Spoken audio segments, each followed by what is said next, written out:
This week's Grimm Fairy Tales, Maid Maleen.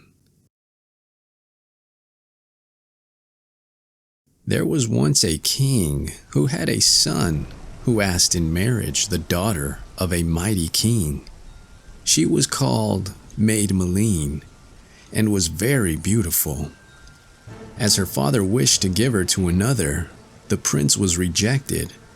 But as they both loved each other with all their hearts, they would not give each other up, and Maid Maleen said to her father, "I can and will take no other for my husband."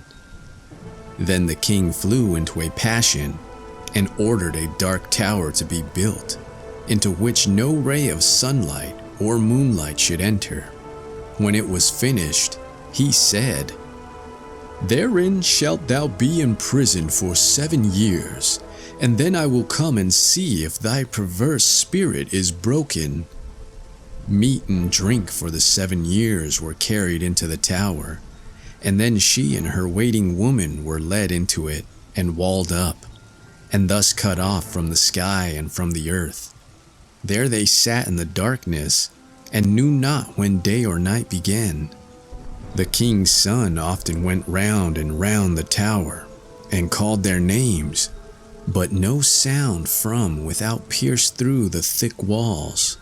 What else could they do but lament and complain? Meanwhile the time passed, and by the diminution of the food and drink, they knew that the 7 years were coming to an end. They thought the moment of their deliverance was come, but no stroke of the hammer was heard. No stone fell out of the wall, and it seemed to Maid Maleen that her father had forgotten her, as they only had food for a short time longer, and saw a miserable death awaiting them. Maid Maleen said, "We must try our last chance, and see if we can break through the wall." She took the bread knife, and picked and bored at the mortar of a stone, and when she was tired, the waiting maid took her turn. With great labor they succeeded in getting out 1 stone, and then a second and a third, and when 3 days were over, the first ray of light fell on their darkness, and at last the opening was so large that they could look out. The sky was blue, and a fresh breeze played on their faces. But how melancholy everything looked all around. Her father's castle lay in ruins. The town and the villages were, so far as could be seen, destroyed by fire. The fields far and wide, laid to waste, and no human being was visible. When the opening in the wall was large enough for them to slip through, the waiting maid sprang down first, and then Maid Maleen followed. But where were they to go? The enemy had ravaged the whole kingdom, driven away the king, and slain all the inhabitants. They wandered forth to seek another country, but nowhere did they find a shelter, or a human being to give them a mouthful of bread. And their need was so great that they were forced to appease their hunger with nettles. When after long journeying, they came into another country, they tried to get work everywhere, but wherever they knocked, they were turned away, and no one would have pity on them. At last they arrived in a large city, and went to the royal palace. There also they were ordered to go away, but at last the cook said that they might stay in the kitchen and be scullions. The son of the king in whose kingdom they were was, however, the very man who had been betrothed to Maid Maleen. His father had chosen another bride for him, whose face was as ugly as her heart was wicked. The wedding was fixed, and the maiden had already arrived. But because of her great ugliness, however, she shut herself in her room and allowed no one to see her, and Maid Maleen had to take her meals from the kitchen. When the day came for the bride and the bridegroom to go to church, she was ashamed of her ugliness, and afraid that if she showed herself in the streets, she would be mocked and laughed at by the people. Then said she to Maid Maleen, "A great piece of luck has befallen thee. I have sprained my foot and cannot well walk through the streets. Thou shalt put on my wedding clothes and take my place. A greater honor than that thou canst not have." Maid Maleen, however, refused it, and said, "I wish for no honor which is not suitable for me." It was in vain, too, that the bride offered her gold. At last she said angrily, "If thou dost not obey me, it shall cost thee thy life. I have but to speak the word, and thy head will lie at thy feet." Then she was forced to obey, and put on the bride's magnificent clothes and all her jewels. When she entered the royal hall, everyone was amazed at her great beauty, and the king said to his son, "This is the bride whom I have chosen for thee, and whom thou must lead to church." The bridegroom was astonished, and thought, "She is like my Maid Maleen, and I should believe that it was she herself, but she has long been shut up in the tower or dead." He took her by the hand and led her to church. On the way was a nettle plant, and she said, "O nettle plant, little nettle plant, what dost thou here alone? I have known the time when I ate thee unboiled, when I ate thee unroasted." "What art thou saying?" asked the king's son. "Nothing," she replied. "I was only thinking of Maid Maleen." He was surprised that she knew about her, but kept silence. When they came to the footplank into the churchyard, she said, "Footbridge, do not break. I am not the true bride." "What art thou saying there?" asked the king's son. "Nothing," she replied. "I was only thinking of Maid Maleen." "Dost thou know Maid Maleen?" "No," she answered. "How should I know her? I have only heard of her." When they came to the church door, she said once more, "Church door, break not. I am not the true bride." "What art thou saying there?" asked he. "Ah," she answered, "I was only thinking of Maid Maleen." Then he took out a precious chain, put it round her neck, and fastened the clasp. Thereupon they entered the church, and the priest joined their hands together before the altar, and married them. He led her home, but she did not speak a single word the whole way. When they got back to the royal palace, she hurried into the bride's chamber, put off the magnificent clothes and the jewels, dressed herself in her gray gown, and kept nothing but the jewel on her neck, which she had received from the bridegroom. When the night came, and the bride was to be led into the prince's apartment, she let her veil fall over her face, that he might not observe the deception. As soon as everyone had gone away, he said to her, "What didst thou say to the nettle plant which was growing by the wayside?" "To which nettle plant?" asked she. "I don't talk to nettle plants." "If thou didst not do it, then thou art not the true bride," said he. So she bethought herself and said, "I must go out unto my maid, who keeps my thoughts for me." She went out and sought Maid Maleen. "Girl, what hast thou been saying to the nettle?" "I said nothing but, O nettle plant, little nettle plant, what dost thou here alone? I have known the time when I ate thee unboiled, when I ate thee unroasted." The bride ran back into the chamber and said, "I know now what I said to the nettle." And she repeated the words which she had just heard. "But what didst thou say to the footbridge when we went over it?" asked the king's son. "To the footbridge," she answered, "I don't talk to footbridges." "Then thou art not the true bride." She again said, "I must go unto my maid, who keeps my thoughts for me," and ran out and found Maid Maleen. "Girl, what didst thou say to the footbridge?" I said nothing but, 'Footbridge, do not break. I am not the true bride.' 'That cost thee thy life,' cried the bride. But she hurried into the room and said, 'I know now what I said to the footbridge.' And she repeated the words. 'But what didst thou say to the church door?' 'To the church door?' she replied. 'I don't talk to church doors.' 'Then thou art not the true bride.' She went out and found Maid Maleen, and said, 'Girl, what didst thou say to the church door?' 'I said nothing but, "Church door, break not. I am not the true bride." 'That will break thy neck for thee,' cried the bride, and flew into a terrible passion. But she hastened back into the room and said, 'I know now what I said to the church door.'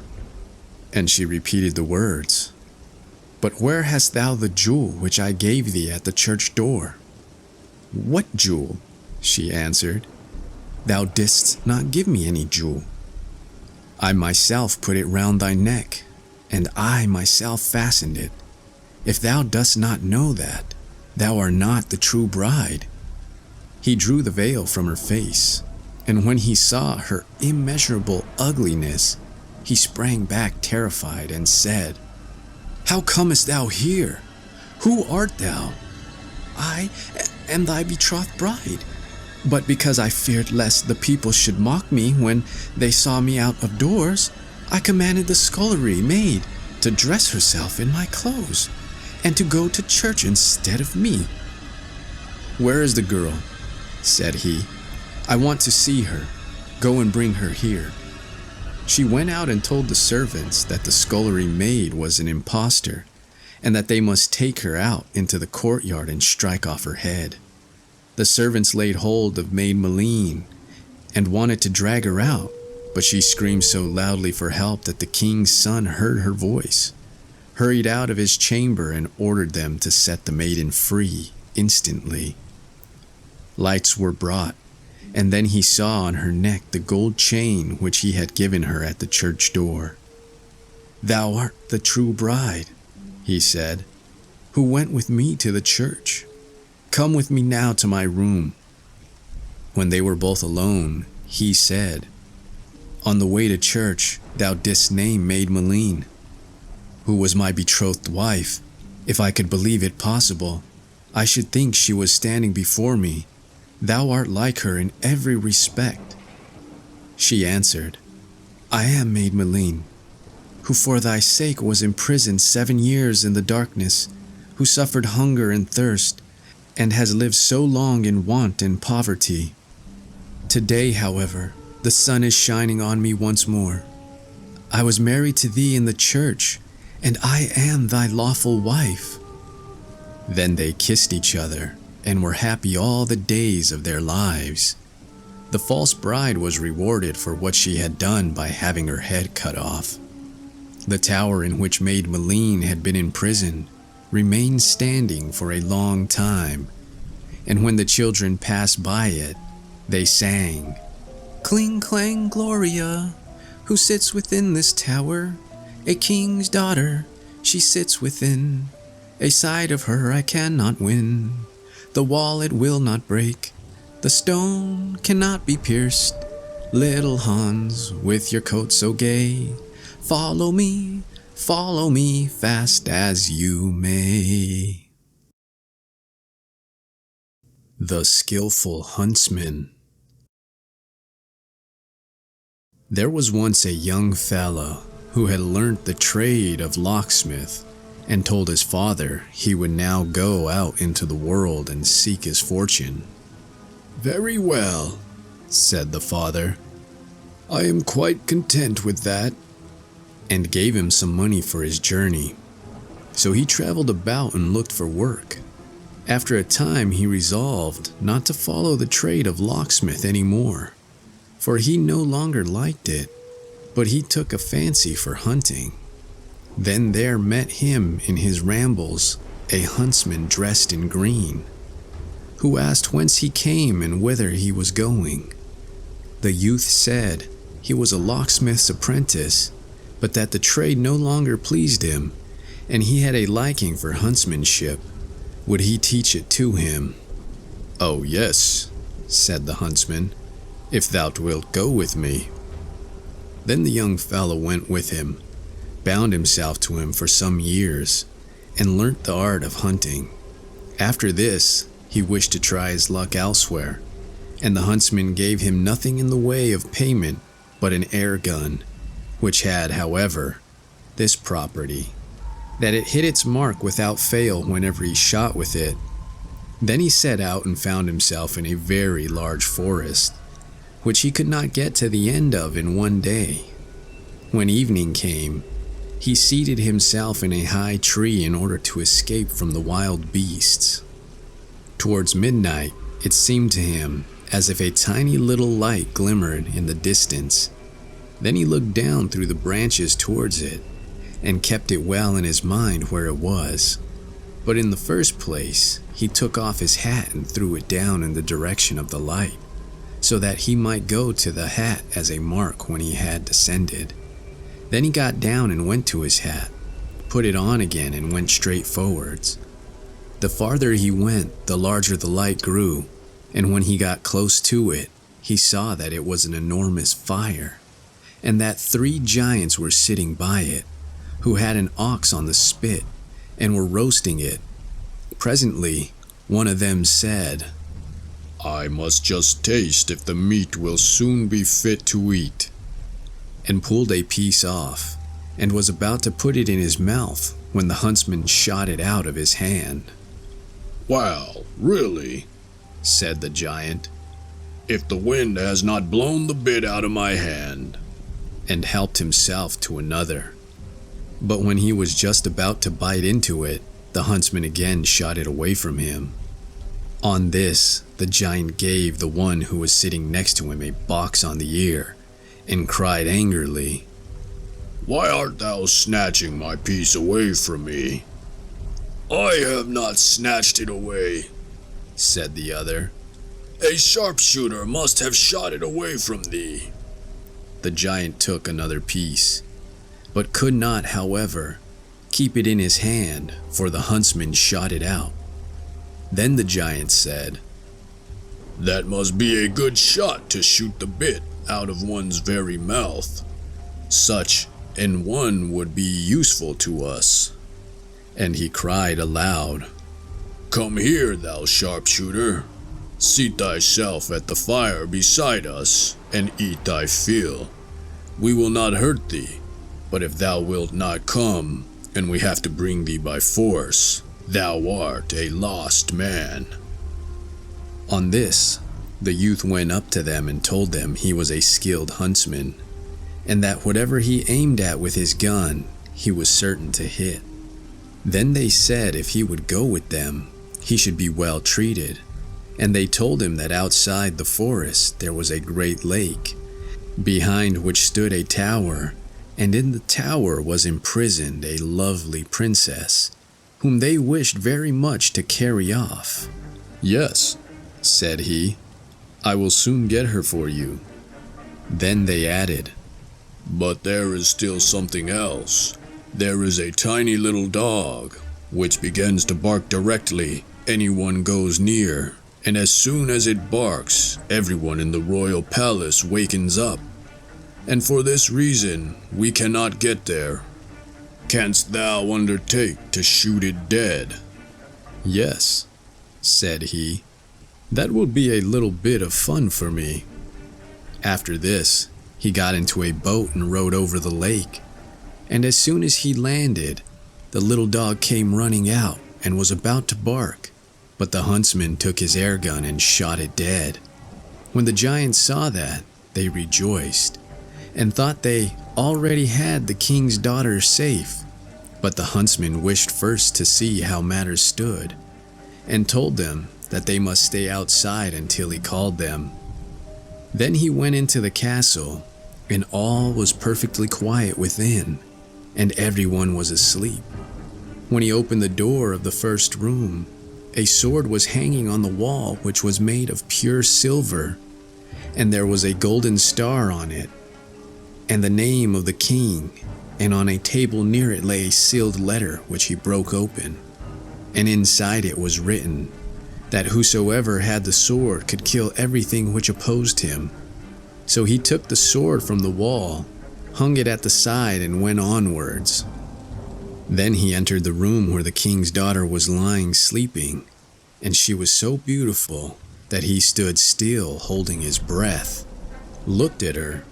He thought to himself, "How can I give an innocent maiden into the power of the wild giants, who have evil in their minds?" He looked about further, and under the bed stood a pair of slippers, and on the right one was her father's name with a star, and on the left her own name with a star. She wore also a great neckerchief of silk embroidered with gold, and on the right side was her father's name, and on the left her own, all in golden letters. Then the huntsman took a pair of scissors and cut the right corner off, and put it in his knapsack, and then he also took the right slipper with the king's name and thrust that in. Now the maiden still lay sleeping, and she was quite sewn into her nightdress, and he cut a morsel from this also, and thrust it in with the rest. But he did all without touching her. Then he went forth and left her lying asleep undisturbed. And when he came to the gate again, the giants were still standing outside waiting for him, and expecting that he was bringing the princess. But he cried to them that they were to come in, for the maiden was already in their power, that he could not open the gate to them, but there was a hole through which they must creep. Then the first approached, and the huntsman wound the giant's hair round his hand, pulled the head in, and cut it off at one stroke with his sword, and then drew the rest of him in. He called to the second and cut his head off likewise, and then he killed the third also. And he was well pleased that he had freed the beautiful maiden from her enemies. And he cut out their tongues and put them in his knapsack. Then he thought, "I will go home to my father and let him see what I have already done, and afterwards I will travel about the world. The luck which God is pleased to grant me will easily find me." But when the king in the castle awoke, he saw the three giants lying there dead. So he went into the sleeping room of his daughter, awoke her, and asked who could have killed the giants. Then said she, "Dear father, I know not. I have been asleep." But when she arose and would have put on her slippers, the right one was gone, and when she looked at her neckerchief, it was cut, and the right corner was missing. And when she looked at her nightdress, a piece was cut out of it. The king summoned his whole court together, soldiers and everyone else who was there, and asked who had set his daughter at liberty and killed the giants. Now it happened that he had a captain who was one-eyed and a hideous man, and he said that he had done it. Then the old king said that as he had accomplished this, he should marry his daughter. But the maiden said, "Rather than marry him, dear father, I will go away into the world as far as my legs can carry me." But the king said that if she would not marry him, she should take off her royal garments and wear peasant's clothing, and go forth, and that she should go to a potter and begin a trade in earthen vessels. So she put off her royal apparel, and went to a potter and borrowed crockery enough for a stall. And she promised him also that if she had sold it by the evening, she would pay for it. Then the king said she was to seat herself in a corner with it and sell it. And he arranged with some peasants to drive over it with their carts, so that everything should be broken into 1,000 pieces. When therefore the king's daughter had placed her stall in the street, by came the carts, and broke all she had into tiny fragments. She began to weep and said, "Alas, how shall I ever pay for the pots now?" The king had, however, wished by this to force her to marry the captain, but instead of that, she again went to the potter and asked him if he would lend to her once more. he said, "No." She must first pay for the things she had already had. Then she went to her father and cried and lamented, and said she would go forth into the world. Then said he, "I will have a little hut built for thee in the forest outside, and in it thou shalt stay all thy life long and cook for everyone, but thou shalt take no money for it." When the hut was ready, a sign was hung on the door whereon was written, "Today given, tomorrow sold." There she remained a long time, and it was rumored about the world that a maiden was there who cooked without asking for payment, and that this was set forth on a sign outside her door. The huntsman heard it likewise, and thought to himself, "That would suit thee. Thou art poor, and hast no money." So he took his air gun in his knapsack, wherein all the things which he had formerly carried away with him from the castle as tokens of his truthfulness were still lying, and went into the forest and found the hut with the sign, "Today given, tomorrow sold." He had put on the sword with which he had cut off the heads of the 3 giants, and thus entered the hut, and ordered something to eat to be given to him. He was charmed with the beautiful maiden, who was indeed as lovely as any picture. She asked him whence he came and whither he was going, and he said, "I am roaming about the world." Then she asked him where he had got the sword, for that truly her father's name was on it. He asked her if she were the king's daughter. "Yes," answered she. "With this sword," said he, "did I cut off the heads of 3 giants." And he took their tongues out of his knapsack in proof. Then he also showed her the slipper, and the corner of her neckerchief, and the bit of the nightdress. Hereupon she was overjoyed, and said that he was the one who had delivered her. On this they went to the old king, and fetched him to the hut, and she led him into her room, and told him that the huntsman was the man who really set her free from the giants. And when the aged king saw the proofs of this, he could no longer doubt, and said that he was very glad he knew how everything had happened, and that the huntsman should have her to wife, on which the maiden was glad at heart. Then she dressed the huntsman as if he were a foreign lord, and the king ordered a feast to be prepared. When they went to table, the captain sat on the left side of the king's daughter, but the huntsman was on the right, and the captain thought he was a foreign lord who had come on a visit. When they had eaten and drunk, the old king said to the captain that he would set before him something which he must guess. "Supposing anyone said that he had killed the 3 giants, and he were asked where the giants' tongues were, and he were forced to go and look, and there were none in their heads, how could that happen?" The captain said, "Then they could not have had any." "Not so," said the king. "Every animal has a tongue." And then he likewise asked what anyone would deserve who made such an answer. The captain replied, "He ought to be torn in pieces." Then the king said he had pronounced his own sentence, and the captain was put in prison, and then torn into 4 pieces. But the king's daughter was married to the huntsman. After this, he brought his father and mother, and they lived with their son in happiness. And after the death of the old king, he received the kingdom. Allerleirauh.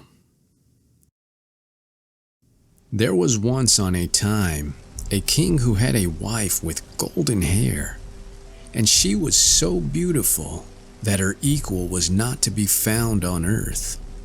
It came to pass that she lay ill, and as she felt that she must soon die, she called the king and said, "If thou wishest to marry again after my death, take no one who is not quite as beautiful as I am, and who has not just such golden hair as I have. This thou must promise me." And after the king had promised her this, she closed her eyes and died. For a long time, the king could not be comforted, and had no thought of taking another wife. At length, his counselors said, "There is no help for it. The king must marry again, that we may have a queen." And now messengers were sent about far and wide to seek a bride who equaled the late queen in beauty. In the whole world, however, none was to be found, and even if one had been found, still there would have been no one who had such golden hair. So the messengers came home as they went. Now the king had a daughter who was just as beautiful as her dead mother, and had the same golden hair. When she was grown up, the king looked at her one day and saw that in every respect she was like his late wife, and suddenly felt a violent love for her. Then he spake to his counselors, "I will marry my daughter, for she is the counterpart of my late wife. Otherwise, I can find no bride who resembles her." When the counselors heard that, they were shocked and said, "God has forbidden a father to marry his daughter. No good can come from such a crime, and the kingdom will be involved in the ruin." The daughter was still more shocked when she became aware of her father's resolution, but hoped to turn him from his design. Then she said to him, "Before I fulfill your wish, I must have 3 dresses, one as golden as the sun, one as silvery as the moon, and one as bright as the stars.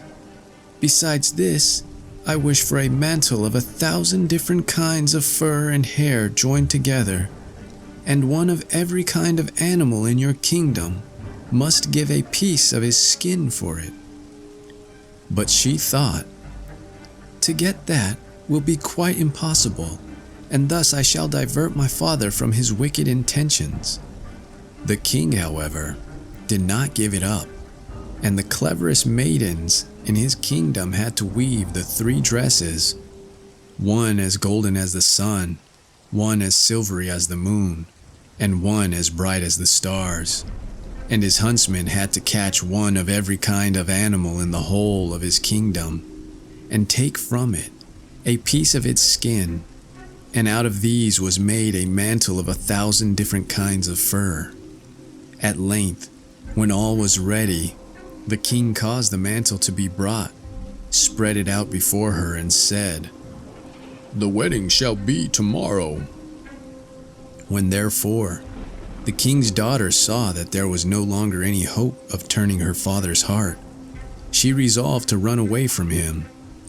In the night, whilst everyone was asleep, she got up and took 3 different things from her treasures: a golden ring, a golden spinning wheel, and a golden reel.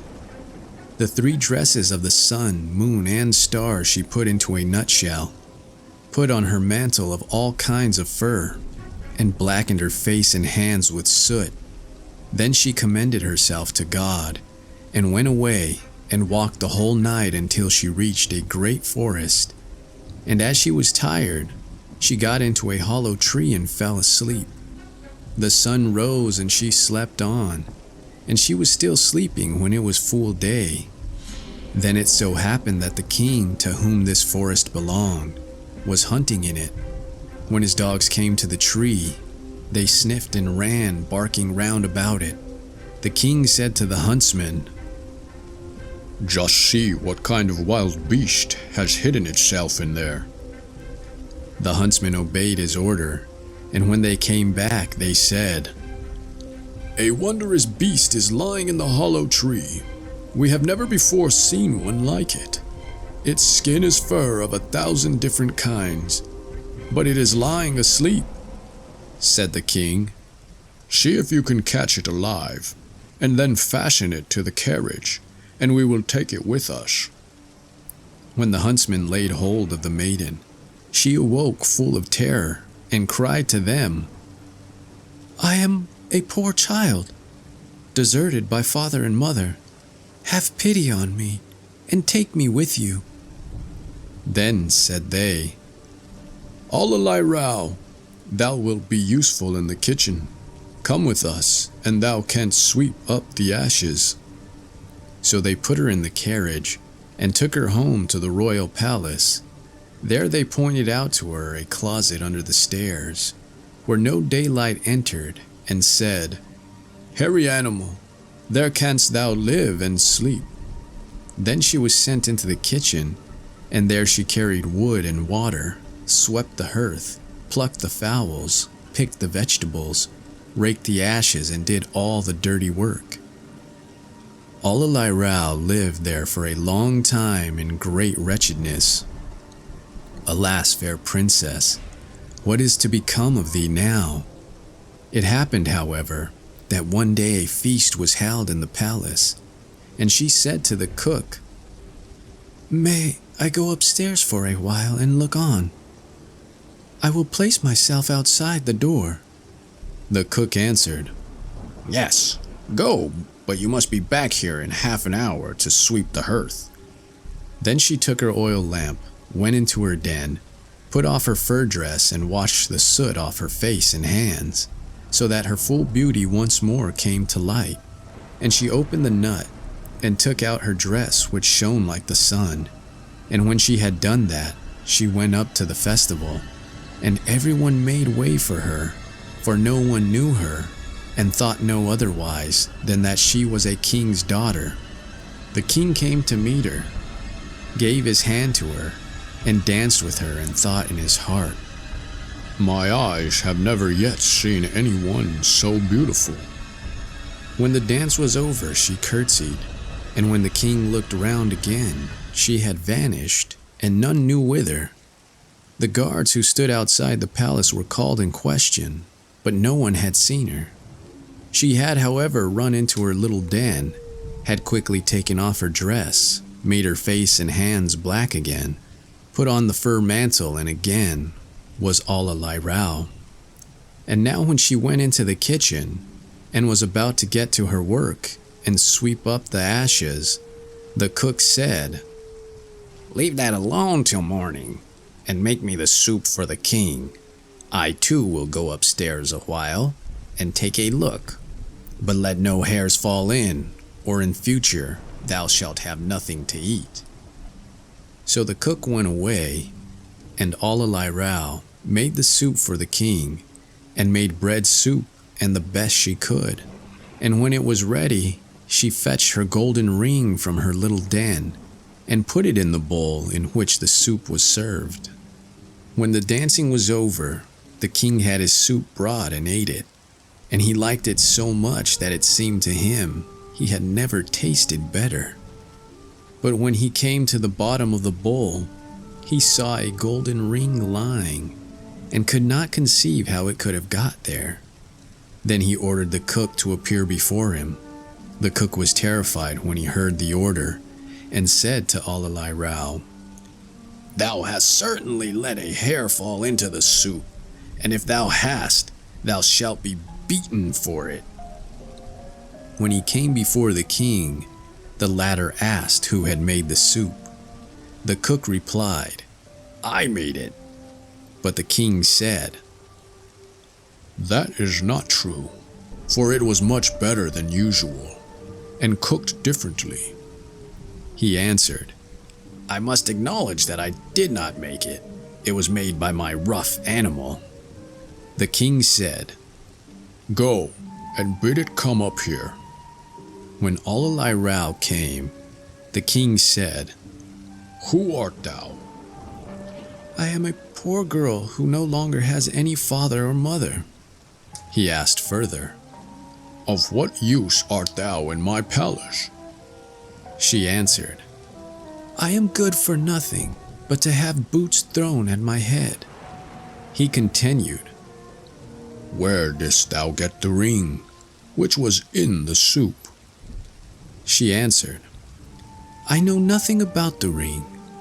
So the king could learn nothing, and had to send her away again. After a while, there was another festival, and then as before, Allerleirauh begged the cook for leave to go and look on. He answered, "Yes, but come back again in half an hour, and make the king the bread soup which he so much likes."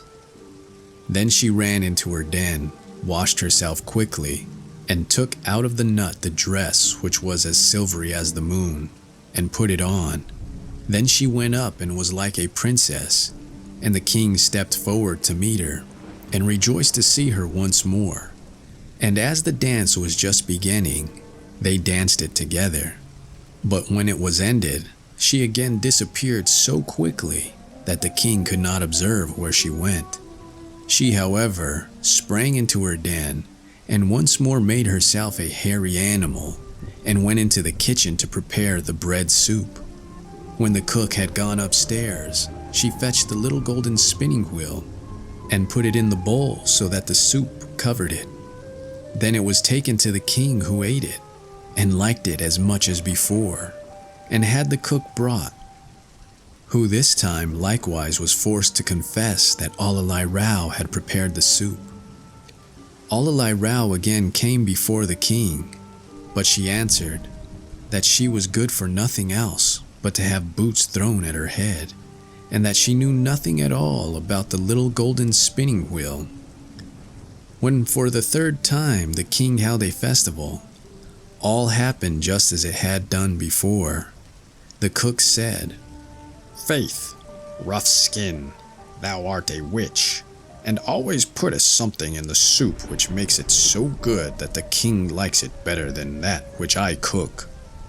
But as she begged so hard, he let her go up at the appointed time, and now she put on the dress which shone like the stars, and thus entered the hall. Again the king danced with the beautiful maiden, and thought that she never yet had been so beautiful. And while she was dancing, he contrived, without her noticing it, to slip a golden ring on her finger, and he had given orders that the dance should last a very long time. When it was ended, he wanted to hold her fast by her hands, but she tore herself loose and sprang away so quickly through the crowd that she vanished from his sight. She ran as fast as she could into her den beneath the stairs, but as she had been too long, and had stayed more than half an hour, she could not take off her pretty dress, but only threw over it her fur mantle, and in her haste she did not make herself quite black, but one finger remained white. Then Allerleirauh ran into the kitchen and cooked the bread soup for the king. And as the cook was away, she put her golden reel into it. When the king found the reel at the bottom of it, he caused Allerleirauh to be summoned, and then he espied the white finger and saw the ring which he had put on it during the dance. Then he grasped her by the hand and held her fast, and when she wanted to release herself and run away, her mantle of fur opened a little, and the star dress shone forth. The king clutched the mantle and tore it off. Then her golden hair shone forth, and she stood there in full splendor and could no longer hide herself. And when she had washed the soot and ashes from her face, she was more beautiful than anyone who had ever been seen on earth. But the king said, "Thou art my dear bride, and we will never more part from each other." Thereupon the marriage was solemnized, and they lived happily until their death. Cinderella.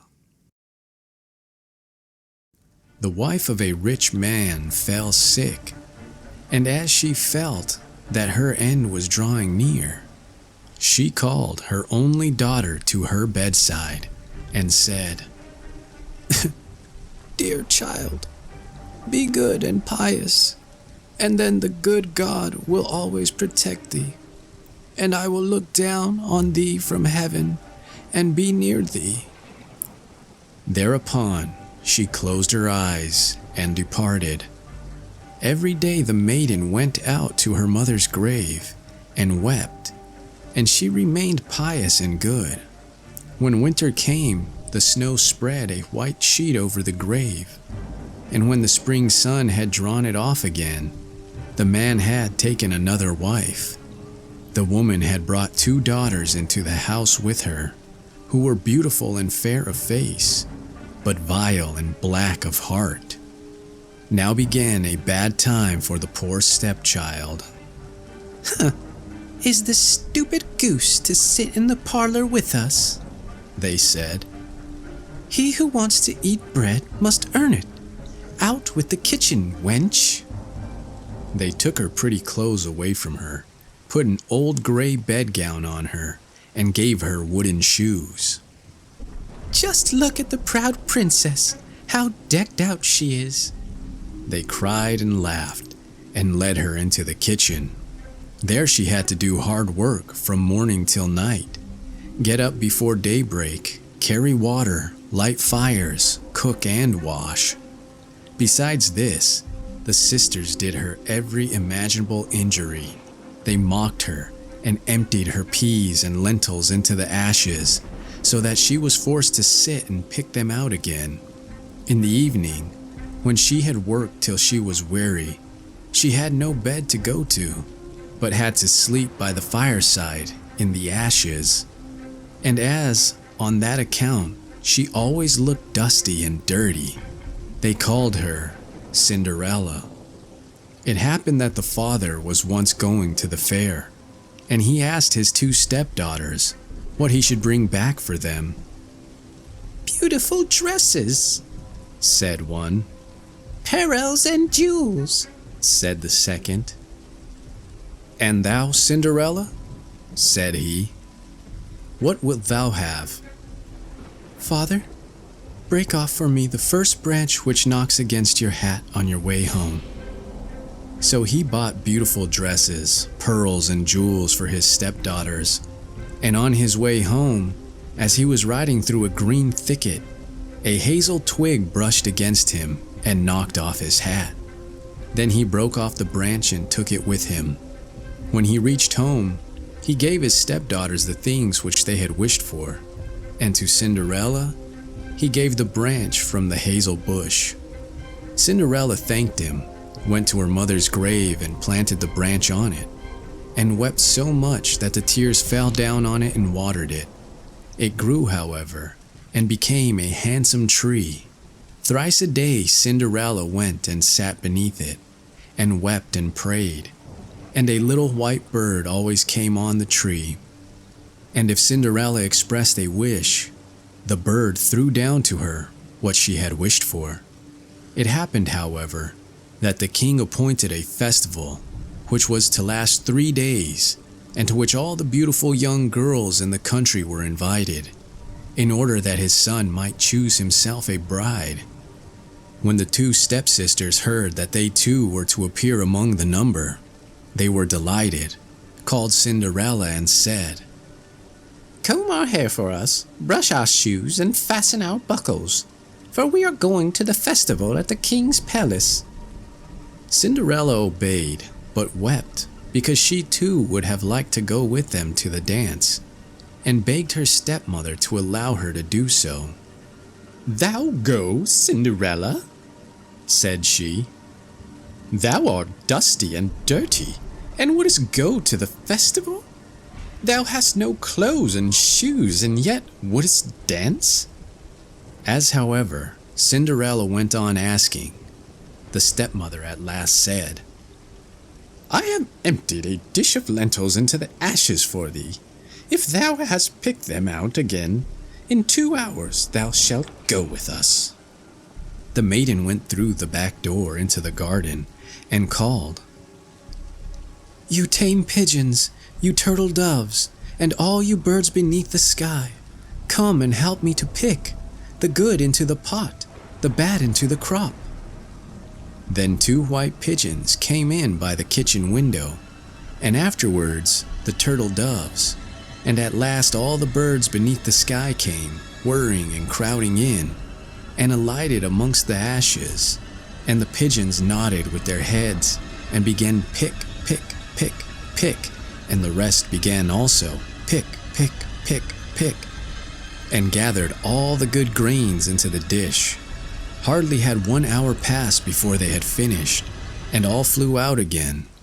Then the girl took the dish to her stepmother, and was glad, and believed that now she would be allowed to go with them to the festival. But the stepmother said, "No, Cinderella, thou hast no clothes, and thou canst not dance. Thou wouldst only be laughed at." And as Cinderella wept at this, the stepmother said, "If thou canst pick 2 dishes of lentils out of the ashes for me in 1 hour, thou shalt go with us." And she thought to herself, that she most certainly cannot do.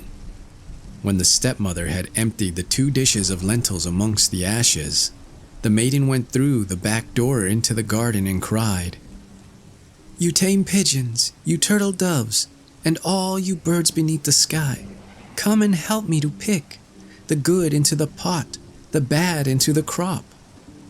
Then 2 white pigeons came in by the kitchen window, and afterwards the turtle doves, and at length all the birds beneath the sky came whirring and crowding in, and alighted amongst the ashes, and the doves nodded with their heads and began pick, pick, pick, pick, and the others began also pick, pick, pick, pick, and gathered all the good seeds into the dishes. And before half an hour was over, they had already finished, and all flew out again. Then the maiden carried the dishes to the stepmother and was delighted, and believed that she might now go with them to the festival. But the stepmother said, "All this will not help thee. Thou goest not with us, for thou hast no clothes and canst not dance. We should be ashamed of thee." On this, she turned her back on Cinderella and hurried away with her 2 proud daughters. As no one was now at home, Cinderella went to her mother's grave beneath the hazel tree and cried, "Shiver and quiver, little tree. Silver and gold throw down over me." Then the bird threw a gold and silver dress down to her, and slippers embroidered with silk and silver. She put on the dress with all speed and went to the festival. Her stepsisters and stepmother, however, did not know her, and thought she must be a foreign princess, for she looked so beautiful in the golden dress. They never once thought of Cinderella, and believed that she was sitting at home in the dirt, picking lentils out of the ashes. The prince went to meet her, took her by the hand and danced with her. He would dance with no other maiden, and never left loose of her hand. And if anyone else came to invite her, he said, "This is my partner." She danced till it was evening, and then she wanted to go home.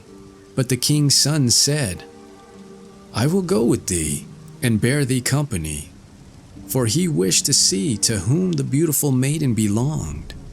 She escaped from him, however, and sprang into the pigeon house. The king's son waited until her father came, and then he told him that the stranger maiden had leapt into the pigeon house. The old man thought, "Can it be Cinderella?" And they had to bring him an axe and a pickaxe that he might hew the pigeon house to pieces. But no one was inside, and when they got home, Cinderella lay in her dirty clothes among the ashes, and a dim little oil lamp was burning on the mantelpiece. For Cinderella had jumped quickly down from the back of the pigeon house and had run to the little hazel tree, and there she had taken off her beautiful clothes and laid them on the grave, and the bird had taken them away again. And then she had placed herself in the kitchen amongst the ashes in her gray gown. The next day, when the festival began afresh, and her parents and the stepsisters had gone once more, Cinderella went to the hazel tree and said, "Shiver and quiver, little tree. Silver and gold throw down over me." Then the bird threw down a much more beautiful dress than on the preceding day, And when Cinderella appeared at the festival in this dress, everyone was astonished at her beauty. The king's son had waited until she came, and instantly took her by the hand and danced with no one but her. When others came and invited her, he said, "She is my partner." When evening came, she wished to leave, and the king's son followed her and wanted to see into which house she went. But she sprang away from him and into the garden behind the house.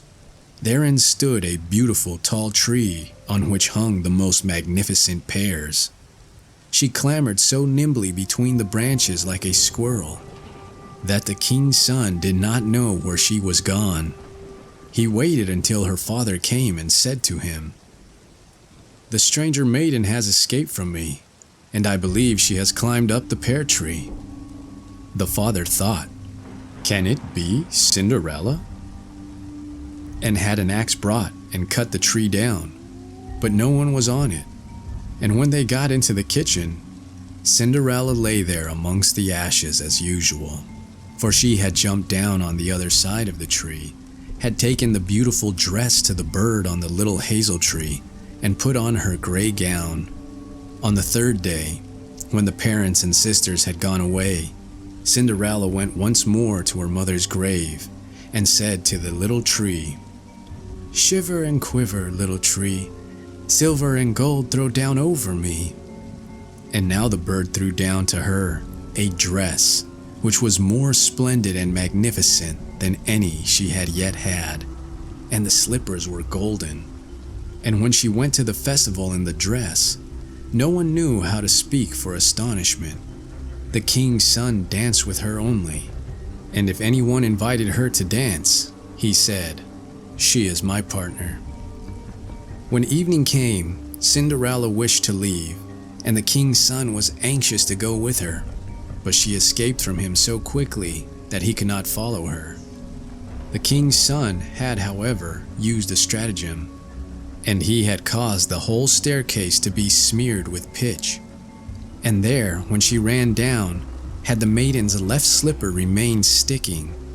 The king's son picked it up, and it was small and dainty, and all golden. Next morning, he went with it to the father and said to him, "No one shall be my wife but she whose foot this golden slipper fits." Then were the two sisters glad, for they had pretty feet.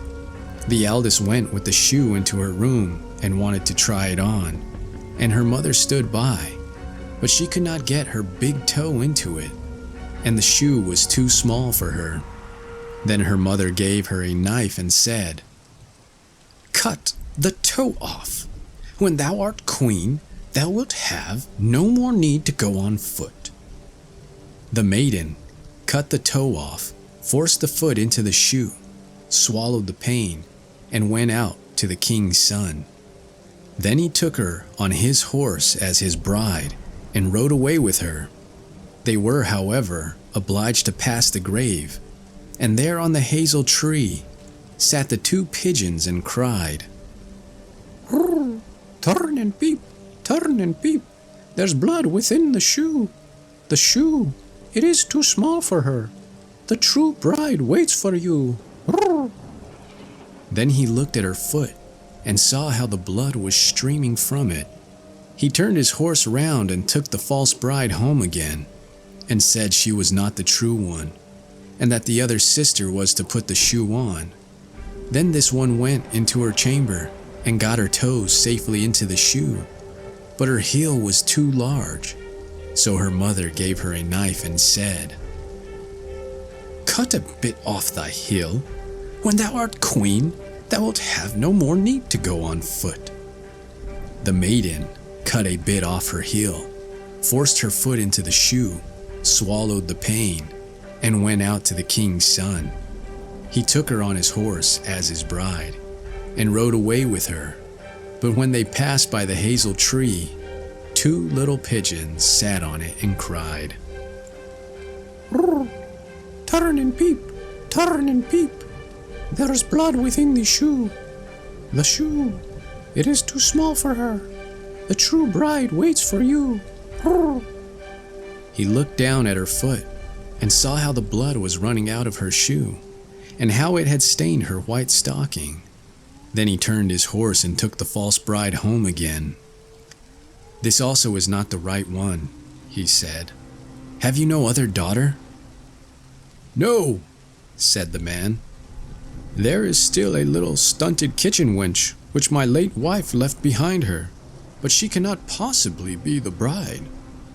The king's son said he was to send her up to him, but the mother answered, "Oh no, she is much too dirty. She cannot show herself." He absolutely insisted on it, and Cinderella had to be called. She first washed her hands and face clean, and then went and bowed down before the king's son, who gave her the golden shoe. Then she seated herself on a stool, drew her foot out of the heavy wooden shoe, and put it into the slipper, which fitted like a glove. And when she rose up and the king's son looked at her face, he recognized the beautiful maiden who had danced with him and cried, "That's the true bride." The stepmother and the two sisters were terrified and became pale with rage. He, however, took Cinderella on his horse and rode away with her. As they passed by the hazel tree, the two white doves cried, "Turn and peep, turn and peep. No blood is in the shoe. The shoe is not too small for her. The true bride rides with you." And when they had cried that, the two came flying down and placed themselves on Cinderella's shoulders, one on the right, the other on the left, and remained sitting there. When the wedding with the king's son had to be celebrated, the two false sisters came and wanted to get into favor with Cinderella and share her good fortune. When the betrothed couple went to church, the elder was at the right side and the younger at the left, and the pigeons pecked out one eye of each of them. Afterwards, as they came back, the elder was at the left and the younger at the right, and then the pigeons pecked out the other eye of each. And thus, for the wickedness and falsehood, they were punished with blindness as long as they lived.